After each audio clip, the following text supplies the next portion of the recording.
Video 12. How Yogananda explains Kriya Yoga Pranayama breathing technique.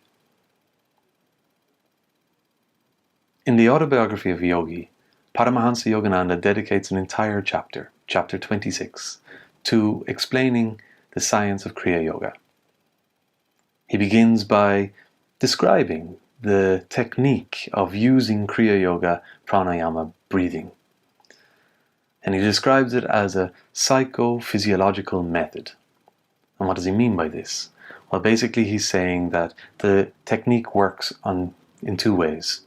It works on a physiological level because by employing the technique, we are allowing our bodies to relax and we are facilitating the rejuvenation, the revitalizing and the re-energizing of our body through the delivery of oxygen around the body in a manner which is extremely effective. And it works on a psychological level because simply by employing this technique, it requires a degree of concentrated focus. But through the process of using the technique, we experience even more refined states of concentrated awareness. So the technique has a twofold benefit. He also describes how using Kriya Yoga Pranayama breathing technique decarbonates and recharges the body with oxygen. So we spoke about this in terms of the 1-2 process mentioned in the previous video. But through the process of Kriya Yoga Pranayama breathing, we are inhaling in a way which is rigorous. So we're delivering high quantities of oxygen into the body.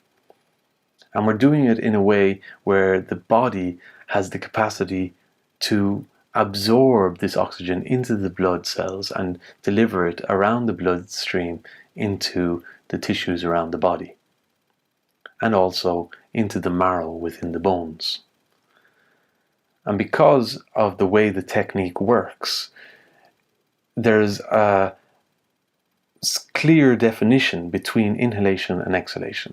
And the ratio between the inhalation and exhalation is one which is ideal for our being able to expel all the oxygen which is used, all the carbon dioxide. So there's a clear exchange taking place between the oxygen which is entering into the body and the carbon dioxide which is being expelled from the body. And this is done through the manner of breathing.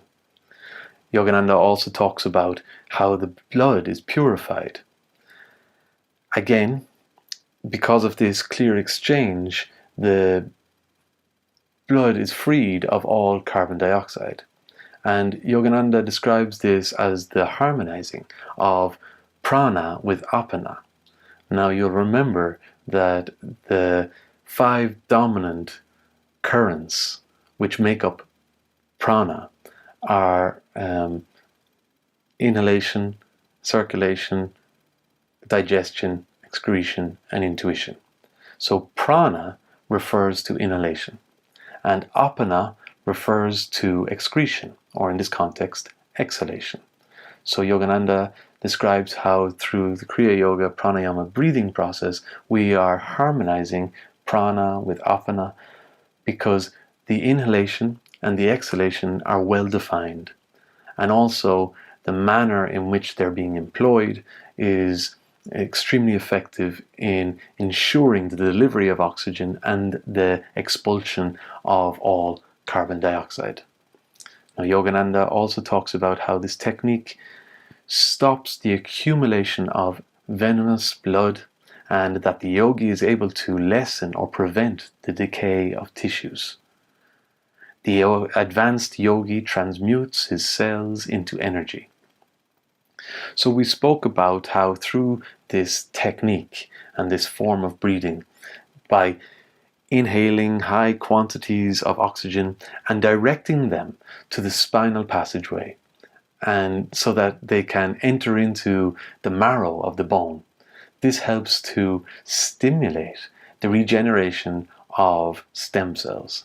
And these stem cells go on to form new blood cells, and the new blood cells provide the body with a means to deliver oxygen with greater skill.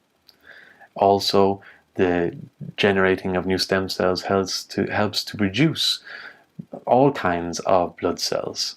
And all of these are beneficial for the well-being of the physical body. So Yogananda explains it as, in terms of the advanced yogi, transmuting his cells into energy.